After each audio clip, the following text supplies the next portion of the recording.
हर महादेव। प्रदोष व्रत भगवान शिव को समर्पित है और ये महीने में 2 बार पड़ता है। शुक्ल पक्ष और कृष्ण पक्ष दोनों व्रत का अपना अपना महत्व है। प्रदोष व्रत में प्रातःकाल भगवान शिव की पूजा करके व्रत का संकल्प करना चाहिए और शाम को प्रदोष काल में भगवान शिव की विशेष रूप से पूजा अर्चना करनी चाहिए।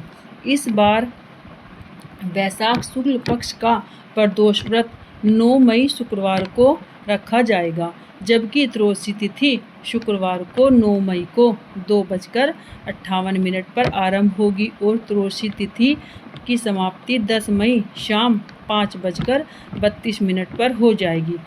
पर प्रदोष काल जिस दिन शाम के समय त्रयोदशी तिथि प्रदोष काल में पड़ती है, उसी दिन प्रदोष व्रत भी रखा जाता है। इसलिए यह व्रत 9 मई को शुक्रवार को ही किया जाएगा। शुक्रवार को पड़ने के कारण यह प्रदोष व्रत जो है शुक्र प्रदोष व्रत भी है।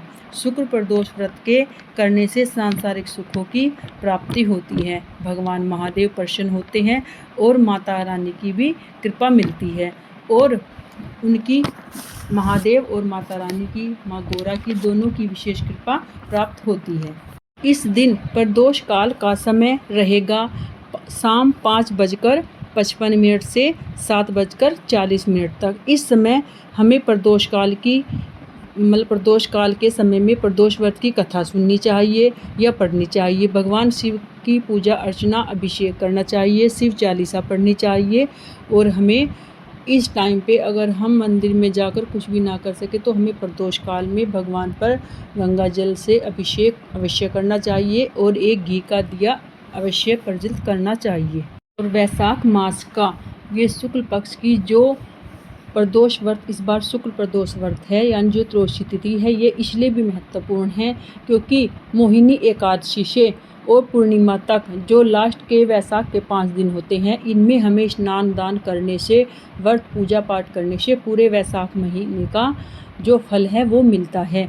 और जो लास्ट के 3 दिन होते हैं इसमें वो तो विशेष महत्वपूर्ण होते हैं, त्रयोदशी और फिर उसके बाद पूर्णिमा, और 5 दिन से शुरू होते हैं। ये 5 दिन जो हमारे लास्ट के शुरू होते हैं एकादशी से लेकर बुध पूर्णिमा तक शुरू होते हैं।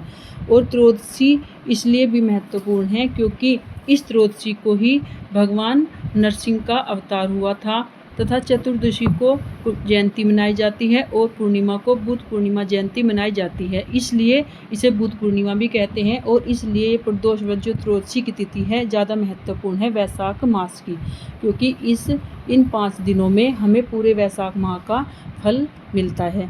तो आप भी इस प्रदोष का व्रत जरूर रखिए। अगर आप प्रदोष का व्रत ना रखते हो तो फिर भी आप भगवान शिव का अभिषेक जरूर करिए और प्रदोष काल में भगवान शिव के सामने एक घी का दिया अवश्य प्रज्वलित कीजिए। हर हर महादेव।